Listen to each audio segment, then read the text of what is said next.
And then, sesame seed.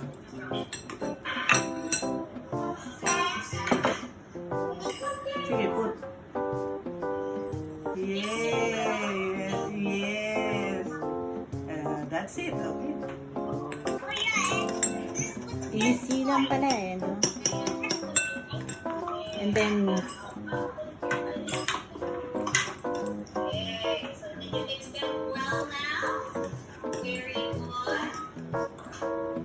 Dagdag pa tayo sugar eh. Okay, you can add more sugar if you want it sweeter. Alright. Okay, now why is somebody still crying? Which one's spicy?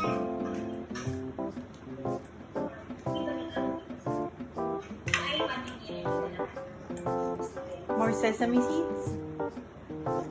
Oh, what?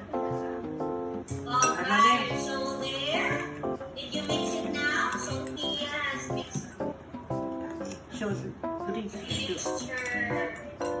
It's okay, Faizan. Why is my Faizan crying? Oh no. So you can put a little bit of a sesame seed and put it on the side. When you have that, put it on the side.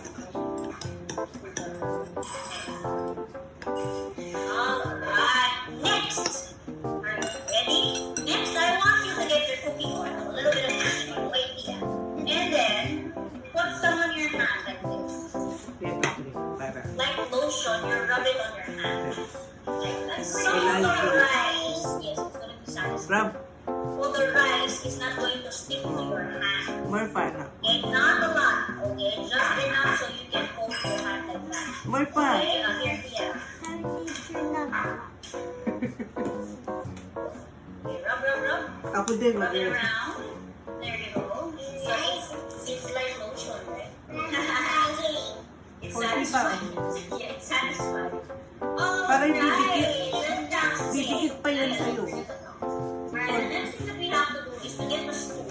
Okay, you have to get your spoon and scoop out a spoonful. Promise madikit yan, Bri, pag hindi ka naglagay. Enough. Okay, so you get a spoonful of the rice. Ayan. Wait. What don't fall? Hawak na. Feel mo. Tuturo ni teacher. Just wait. Get a spoonful of the rice.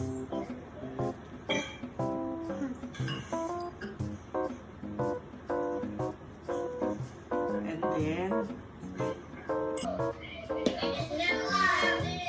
So this is our Puto Maya. Gaya Puto Maya.